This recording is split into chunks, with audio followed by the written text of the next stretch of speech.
What's cracking, people? Angelic Mayhem here, and welcome to the next video of my PC Minecraft series. And in this video, we're back in Browntown. The population of Browntown having increased hugely recently. We're up 12% in terms of the number of buildings. And so there was a town hall meeting, and there was much discussion about what should be our next step in terms of social growth. And it turns out that we voted for a museum. So this is the Browntown Museum, specifically called the Ender Museum, and I will show you why in just a moment. So, building size, just slightly smaller than the lot. The lot is 47 by 57. The building size is 43 by 36 by 53. So it is significantly larger than any of the other buildings that I've built so far. This is my first large-scale video, so I'm a little nervous because I'm not really going to have time to go through all of the little micro details that are inside of this thing, but I'll try and hit as many of them as is possible. So, like most museums, this place has a gift shop. There is a window here where you can kind of show off stuff to entice people into coming into the gift shop. Some scalloping along the building here. I will show you at the end of the video when I talk about how I actually built this thing. I'll talk about, how specifically to do this scalloping in case you're interested in using it yourself. But what I do want to draw your attention to are these windows. I'll show them to you again when we're on the inside, but they are specifically hidden within this accent in order to make the building appear as if it has no windows whatsoever. Around this side, we got a little sign, right? It says Ender Museum, and some more windows. And then back over here. This is the employee stairwell. I will point that out once we're inside. We got a tree growing in there, and I'll explain how to do that as well at the end of the video. I also have some windows up top here. I'll show you where those are once we get inside. This is our side access, and if you'll notice, it says here wheelchair accessible. I spent a lot of time making sure that this entire building is wheelchair accessible, just like as if it were a real-life building. And then this is our front. For those of you who may not know too much about museums, it's pretty standard to have stairs in front of your museum. For those of you who saw the movie Rocky, you remember that while in Philadelphia, Rocky runs up the museum steps of the Philadelphia Art Museum and then dances around at the top, as does every tourist who comes to visit the city of Philadelphia. Well, I decided to actually have a stairwell in front of my museum as well, which is kind of a standard thing. And then I did like a little play on, the scalloping that I did around the building as like a little frontal area. But now we're going to go inside. Oh, there we go. The Ender Museum, home of the village's largest Ender Dragon. So this is kind of, like your welcoming area. Tickets are down there, but before we go that way, I want to hang a right here. Two of the most important places in any museum are the gift shop and the cafe. The reason is because it's nice to get ticket money, but the majority of the money that a museum gets comes from private donations or from the gift shop / cafe, all right? And one of the most important things that you have to consider when putting those two, places inside of your museum is that you want the public to be able to come to your cafe or come to your gift shop without actually having to buy a ticket to visit your museum, because they may have been to the museum, a dozen times already, and they're not in the mood to see the museum. They just want to eat. So you can still get money from the public that way if you have a public access gift shop and cafe. All right, so that's kind of like what I was going with here. Down here, this would kind of be like, like where the waiters and waitresses would go to get food or whatever. Underneath, like in a sub basement, there would be, like the chefs and things like that. But I didn't actually build any of that because this world is a flat land. It's only 4 deep because I didn't think ahead in that regard, so I didn't actually build anything down there. Standard fare. We got booths on the left, tables on the right. Use your imagination. And then this gift shop, you'll notice, is pretty small, but it has access to the cafe. So theoretically, you're over here, right? And you're sitting at the table, and your waiter or waitress comes over, and you're like, oh, hey, what would be great is if I could grab a shirt. Then they come back in here, they grab whatever it is that you're looking for, they bring it out to the table, and boom, there you go. So in that regard, I think that it's a dual purpose area that, again, is open to the public. So it fits the bill of what I was looking for. Now, this door has access to the regular gift shop, but we're going to get to that in a minute. All right, so now we're going to go in this direction. This is our ticket line. There are elevators in this building. When the elevators go up, you can actually see, which is a quirk of using quartz in your build, you would actually be able to see the elevator go up. So it's kind of like a neat little feature. You know, let's say you were standing in a really long line. It would be neat to actually watch the elevators go up and down. It's something to keep your attention. All right, so now we're going to go over here. This is, again, the handicap walkway. And there's like a little bench that people can sit on. The handicap entrance comes in through here. And then this is your ticket counter. So you walk up, you say, I want, 2 adults, 4 children, or whatever, and then they give you your tickets. I incorporated the E from the undersign outside. It's just kind of like a nice little tie-in. Plus, it brings in the nether stone, which is, or the nether brick rather, which is, what I was hoping to accomplish here was kind of tie in those 2 color schemes. And then I have a little bit of lighting at the top, which is recessed just to kind of take it away. But really, I mean, obviously, when you're looking up at this angle, this is, it's pretty obvious that it's there. So now, here we go. We go inside the museum, and boom! Ender Dragon. Among other things. Come down to the bottom of the ramp. If you've been here before, you know where the elevators are. They're back in this way. There's also an employee entrance. This is the room where you would go to count the money from the ticket booth. Come over here. This is like your boss's desk or whatever, and then there's like a little safe in the corner. This is just storage, which runs underneath of the handicap ramp. And then going back this way, this is access to the elevator cars. There's also the air conditioning access here. So that's where, like if there was a problem and something needed to be repaired, that's where the guy would go. There's all kinds of different exhibits, if you will, and they all have item frames with stuff stuffed in them. So as I go around, I'll try and point them out as we go along. But for the most part, the entire area has been divided into different exhibits. So this one happens to be the geology exhibit. This shows you like the different rocks or whatever along the wall. Underneath of here is glowstone, so that's why I used a combination of the brown rug with the dark brown oak. Because really, from a distance, you can't really see, it just appears to be all one color, and yet it still illuminates the area. And then over here, these are like, the precious stones, if you will. So this would be a great way of showing off the precious stones without actually leaving them open to the public. I got some glowstone stuffed in here, and I created what is essentially like a pagoda or whatever. Out in this direction. So this is your soul sand challenge. This is, like for little kids or whatever. The idea is that they would hop in here and they'd be like, and then when you get to the end, it says congratulations. Now, keep in mind, the whole time that you're on here, you're looking here and it says gift shop, gift shop, gift shop. So, like, if a parent was here, that's a great way to kind of like drive home the fact that we have a gift shop and you might want to come in here to buy things. Here's the counter where you would actually bring stuff up. We have shelving here, which would have goods. More shelving here, which obviously has books, and you can have all kinds of stuff there. And then this is the entrance that would go through to the public cafe. So that kind of gives you an idea. Now, this would not be open for patrons. This would be if somebody, like needed something, to give to a patron, they could just hop through here, pick it up in the regular shop, and then bring it back. All right, so then we go this way. There is a sand exhibit here. So we had our soul sand challenge, and this is souls from the sand. And so basically, I replicated an open air dungeon. So ideally, people would want to come up here and actually take a look at what one would look like if they were wandering around the desert. And then over here on this side of the bridge, I have this well. And then a little placard that would theoretically talk about what a cactus is. But anyway, the idea was to kind of fill in this space because, the dragon takes up so much space that, I needed like a couple more exhibits.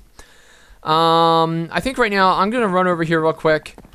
There's this other just little exhibit here, again, kind of taking up space. Just this one is all about tools. And then over here we have the bathrooms. I do have some seating here for people who are waiting for other people to get out of the bathroom. We'll go into the men's room first. Obviously, very Spartan, as most men's room are. Only one regular bathroom area because, That's how many stalls are usually in a men's room. Sinks are over here, and then the urinals are on the floor. The glowstone for this one is underneath of this tile, and there's also one in the ceiling above us. Oh, and as there always is, I always throw a glowstone underneath of... I use these toilets specifically because they allow the light to come through. So there's glowstone hidden under there as well. That covers that. The mirrors in these bathrooms are all about this. These are ice blocks that are stuffed into the wall. And obviously, if I have an ice block here, it's going to stick out on the other side. So that's why I erected these stairs, you know, like as part of this exhibit. They actually hide the ices here and there. The color scheme, you know, obviously you have little kids in your museum, so if they can't read the sign, you know, ideally they would understand that blue is for boys and pink is for girls. That may be cliche, but you know, I'm just throwing that out there. Again, we have sinks and more stalls for ladies. Every ladies' room that I have ever been in has had a couch or sofa of some kind, so there you go. And this just goes back here, but obviously there's nothing for that. But there's a glowstone back in there, in the corners of both of those, and then there's two torches up top here to just kind of brighten the top of this. I had the floor real nice and bright, but the top was really, you know, kind of meh. Alright, so we're going to go back over here. Again, there's a handicap ramp that runs through the entire place, so that grants wheelchair access. Plus, you know, kids love having fun, and old people do a better time on ramps. But here, so I had the bathrooms done, and I was like, well, you know, I have all this extra space up here. What am I going to do with it? Well, this is my skull exhibit. There's a museum in Philadelphia called the Muter Museum, and they specialize in all kinds of, you know, like creepy stuff like skulls. And actually, it's a gynecological museum, but they have like all kinds of other, you know, interesting stuff like that. But my theory here was that these are the actual skulls or death masks or whatever you want to do of, you know, people who were famous in history, like Enrico Fermi or Edgar Allan Poe or, you know, anybody at all. So I just picked some people who, you know, for me were, you know, unique in history, and I put them in there. I also have a little couch area in here, and there's a piece of glowstone under here. Again, these little pop-up exhibits are everywhere. We're getting close to the botanical area, so this kind of clues you into that. There are stairs that go upstairs right here, and then these stairs go back down in this direction. I do want to take a second just to go back down here. I have a diorama set up of an actual ender portal, and so you're going to see that again upstairs. Emergency exits all around. Oops, there we go. And we're back up here.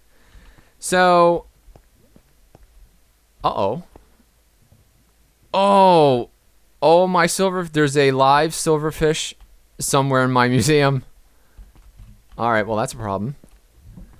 Normally, there's a silverfish who sits on this red carpet, and he has absconded, so keep an eye out for him. Moving on. So this is kind of like the ender portal, you know, like vision area. You know, it's like a, you know, you just kind of hang out up here, and then like little kids can come up this far, and then, you know, like adults can be down here. But you can also get a slightly better view if you come over here, and you can kind of see down into the thing. But the idea is that, you know, the curators or whatever actually set up an ender portal, and that goes to the ender, by the way, at the end. You know, so I can't tell you the number of times I accidentally touched that while I was building this thing, and then and then I, you know, had to kill myself in the end to get back. That sucks. I had a silverfish there. I can't hear because I have my audio turned down, but if you hear his little raspy voice, then this is more of the botany exhibit. But it, you know, just having the signs here, you know, like with the scientific names or whatever, that actually goes throughout. So you can actually walk up in here, and, you know, like it talks about the vines because you can see the vines. And then up here, it talks about the cocoa beans there because you can see the cocoa beans. And there's some down there too. There is on the bottom floor, there's a view of this tree as well. But the idea is that, you know, you're growing this jungle tree inside the museum because obviously there are no trees in the area, and so people may have forgotten what a tree looks like, and so, you know, they can come to the museum to see one. I'm gonna go over here real quick. This is like the, you know, the stuff that adults like. You know, it's just the very basic stuff that would bore kids, so I stuffed it over here in the corner. You know, obviously there's whatever the exhibit is, and then there's the plaque above it. Nothing special here, just more elevators. Again, I'm carrying the theme of being able to see through the wall. That goes all the way through the entire museum. This is one of the better views of the Ender Dragon. I am going to talk about the Ender Dragon at length, I promise you, but for right now, just kind of gives you the idea of, you know, it's white against the red background. So that's what I was kind of shooting for there. For those of you who saw the outside of the building, it was like, wow, that's a lot of red. Oh, so speaking of red, this is the redstone exhibit. The idea is that little kids could come here and see what redstone does. All of these switches work. When you click on the switches, you can actually watch all the delayed repeaters, you know, light up, and then they turn out the lights, and then when you turn them back on, all the lights go back on. So there you go. I actually had an insanely complicated redstone thing where I had like, you know, like this switch did one thing, this switch did another thing, this switch did another thing, and then when all three were lit, it did something completely different, and it had like a mine cart and all kinds of stuff. And it just got so complicated, and it like intruded on the exhibit below it that I was like, you know what, I'm just going to do something really basic. And then these over here, these are set up so that, for those of you who don't know about the glitch, let me, egg. Oh, not egg. Let me do zombies. Spawn zombie, zombie. Oh, and you know what else I need? I need a torch. Alright, so there is a glitch in the game whereby if you stuff a creep of some kind into a setup like this, so it has to be, specifically, glowstone, glass, and then a non-sticky piston. Alright, that's the setup. And then these two over here, you could actually break those if you wanted to, but I think what I'm going to do is I'm just going to plant my redstone torch there when the time comes.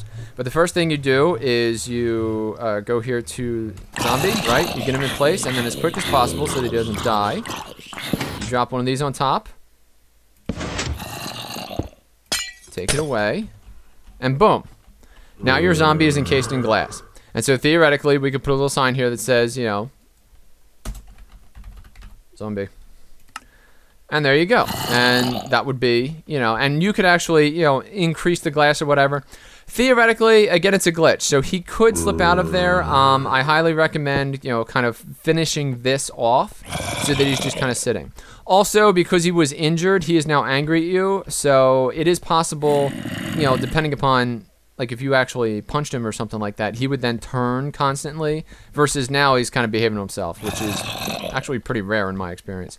But anyway, that's what these are set up for. I'm not going to do them all. We're just going to continue going. That is actually, I believe that's all the exhibits. Oh, except for the actual Ender exhibit. But this right here, this is the view.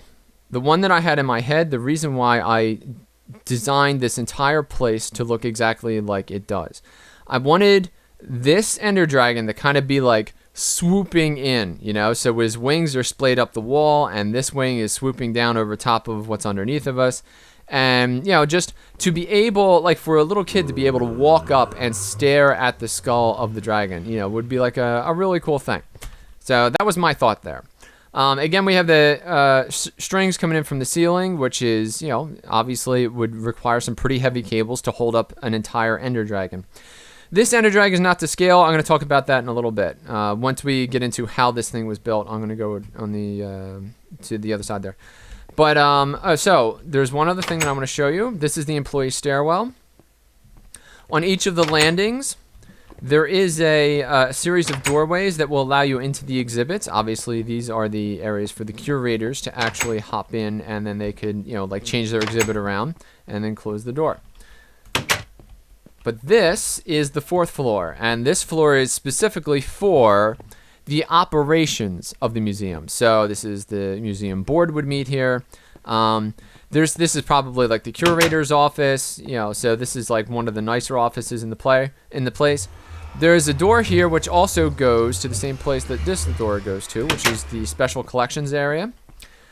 So this is, theoretically, there's a nether portal here, but because the nether portal is not being used, you know, it's just kind of in here on its side, and then they'll bring it out and bring it right side up.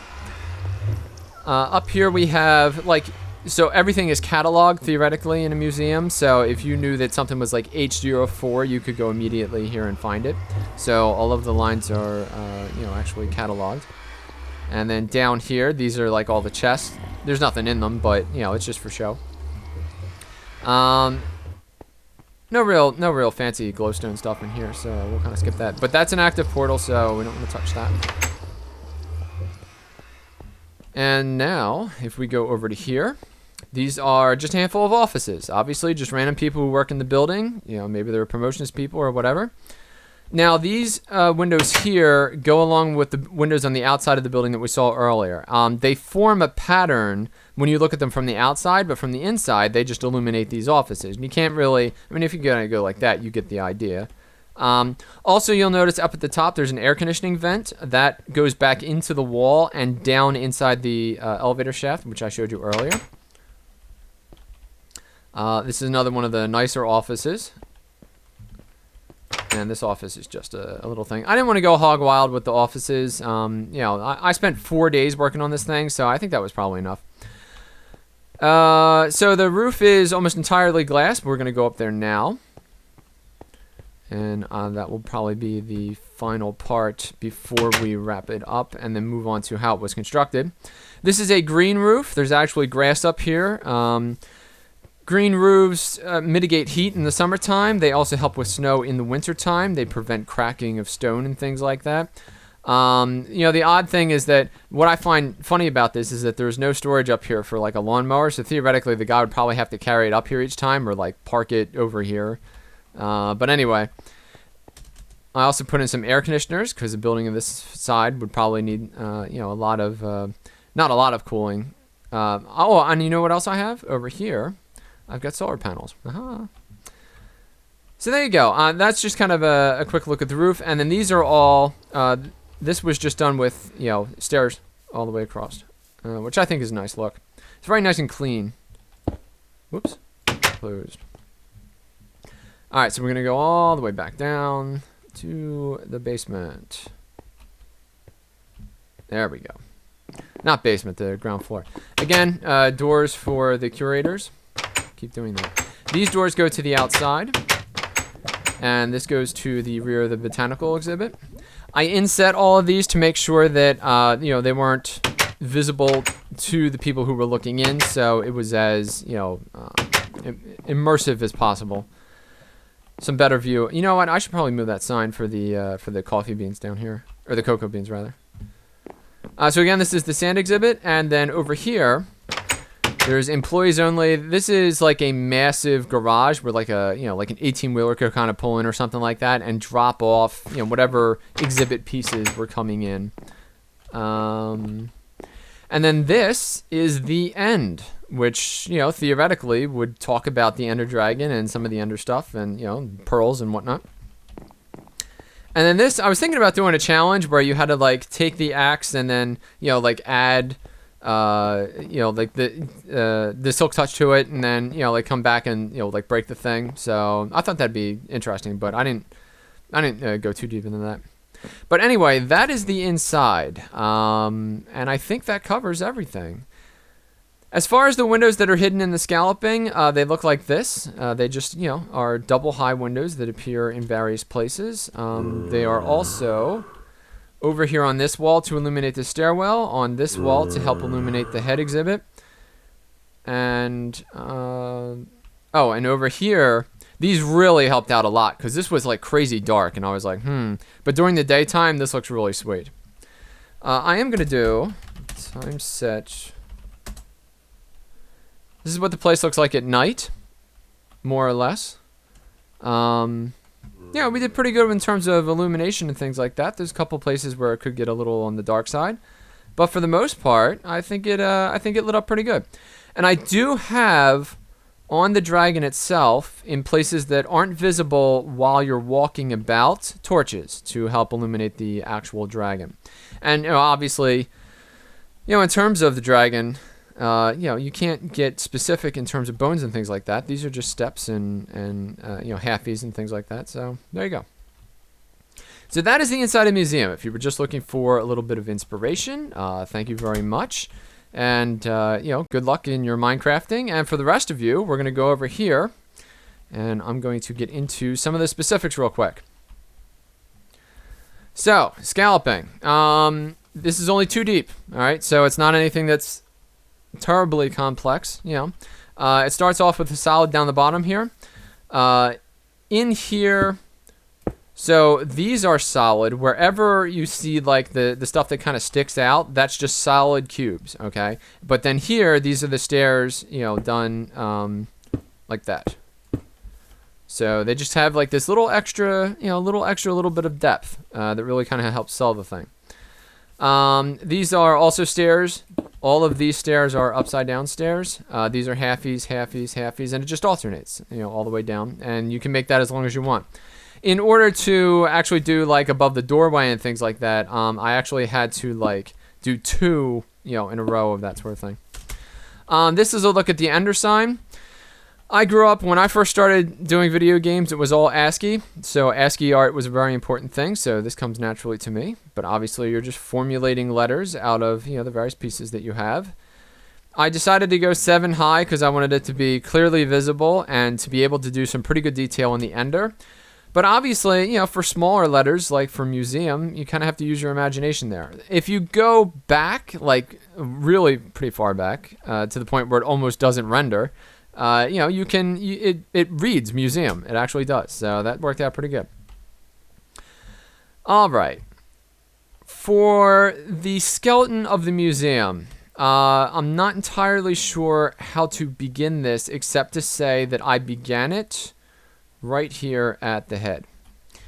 So I built the skeleton first. This entire building is built around the skeleton. I said, I want this skeleton to be X distance long. And, so I just began building the thing. It wasn't, so like the tail begins down here. Originally, the entire skeleton was just made of cubes and all on one elevation. Okay, so it was all, just right here. And then later on, I brought it up to make it look like it's swooping. But for the most part, all I wanted to do was just kind of get a visual of, how much space are we talking about here. The first Ender Dragon that I did was twice as large, thus it was twice as long, thus the building would not render. And I was like, well, in its entirety, like the back wall wasn't there. And I was like, well, this is just going to be crazy to kind of piece all this together. So I revised my sketches, and then, this is the final result of the Ender Dragon experiment. It is 40 long by, I want to say 33 wide, something like that. And height-wise, I actually don't even know. I believe it goes up a full 30, but it's like 4 or 5 off the floor. But generally speaking, the only idea that I had was that I wanted to make sure that, as in real life, somebody couldn't run and jump and grab a hold of, the dragon. So the idea is just to kind of keep it away from all the walls, any stairs, anything like that.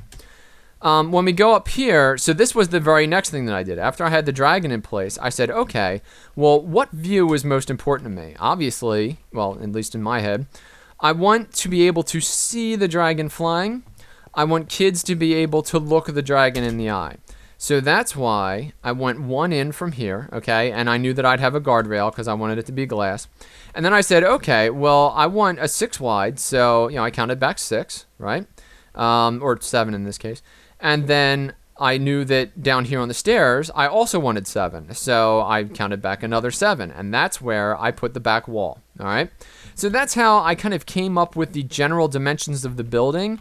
After I laid in this support beam, which included all the way up to the roof, and then, of course, the cross beam that you see up there, that was the next part.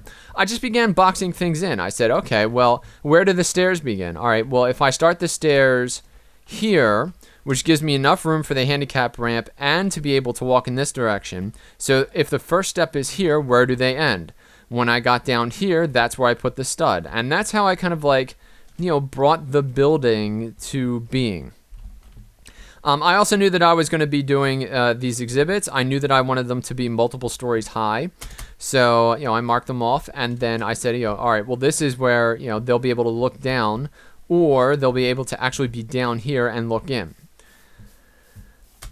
It was late into the game. I had this extra space over here, and I said to myself, well, I have a 4th floor I'm not really doing anything with. Instead of making it exhibits, I want it to be for the people who work here, which makes perfect sense. The alternative to that was just to say, oh, well, they work in the basement. But really, that's not, how things work in real life. And then I wanted to make sure that there was roof access, because in museums, in real life, there is always roof access. That's how they hang things from the roof. They have to be able to get in there, remove windows, and then, like hang down or whatever. Very little is done with ladders anymore. And then over here, I just left all this open. I knew that there was going to be elevators, but for the most part, this was all kind of nebulous. So it just kind of took shape as we were going along.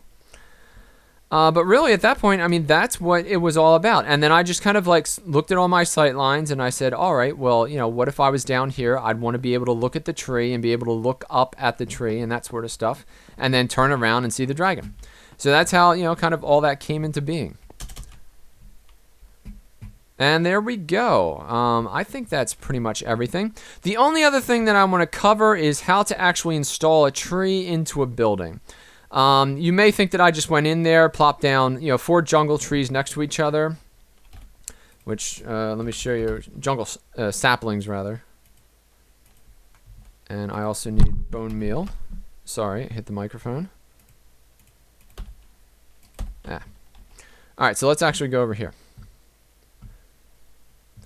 Now, you may think that I actually, like put down the saplings in here and grew the tree. That is incorrect. What I did was, I actually marked out, I walked 20 blocks this way, and I put the tree out here, and bone mealed the crap out of it.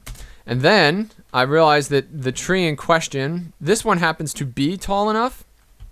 This is the max that you can get on a jungle tree, by the way. This one happens to be tall enough. Mine was not, so I actually went down here. And I added another sapling. What you have to do is actually add a block. Put the sapling on top of it. Oh, well, you make it a dirt block. But anyway, you put a sapling here, cut up, and then you bone meal the sapling. Release me. Why am I stuck? Okay. You bone meal that sapling, and it grows to whatever, like it grows an additional height, and it adds a little bit up here, and then it adds some puffiness. So that's how you kind of like shape your tree, because these are all like pretty generic in terms of what they look like. But then what you have to do is, again, I had already built the ramps, so I knew exactly where the ramps were, I knew where the glass was, and so I came in here and I said, okay, if this is the height of the glass, compare that to the height of these leaves. These leaves would be okay because they're, on this side of the tree, but these leaves would bump into that glass. So you wipe those trees, those leaves out. And you just keep doing that until you are confident that you can get it in there. And then in creative mode, using the clone, tilde, tilde, tilde is wherever you are. And then I knew that X was in the positive axis, so I just did 20, right? Again, I counted 20. Tilde, tilde. Oh, actually, what I want to do is, I'm going to copy 4 by 4 by 4, and then do 20, same height, same Z. Mast. I think that's right. If we go like that, boom. So now it moves the tree over. Now, I did not actually... Oh, I did get that right. Look at that. Not bad for eyeballing it. So that gives you, your first piece of the tree. And so now at that point, if you're sure that this is correct, you can then go back over here, run the same command again, but then this time, you want to make the Y 40, right? Well, not 40, 36. Oh no, the roof is 36. 32. We'll do 32. So then, copy that, right? When we do that, now it puts in that part of the tree. And so now you can go back in here and make sure, okay, these leaves aren't touching and this isn't touching, but this is, so I'll kind of have to hack that out. And you can, work on your tree little by little until you get it all in here. And that's how, you bring the tree from one to the other. But I would highly recommend not starting with a tree in the physical facility because you have no idea how that tree is going to spawn. And without that control, it could blast out these windows, it could destroy your floors, it could do all kinds of stuff to you. So you definitely don't want to do that. After the tree is in here, you could talk, you could think about, do I want to extend these leaves out here so that it's hanging over, this little walkway or whatever. You can kind of get creative with it. And then add your coffee beans, because it doesn't grow with coffee beans. You have to add those yourself. And fix all your... oh, and you can also hide glowstone in the leaves. So if you put a glowstone in here and cover it up with leaves, then the tree will appear to glow as if it were well lit, which really kind of like lights up an area. So, which really helped me out because there was really no place to hide glowstone in here at all. So I felt pretty good about that. So anyway, the sun is setting on us, and that's going to be the end of our museum trip. Thank you for watching this video. I hope you enjoyed the video, and if you did, please click the like button, share it with your friends, or subscribe to my YouTube channel for more content like this in the future. I'm Angelic Mayhem, and I'll see you next time.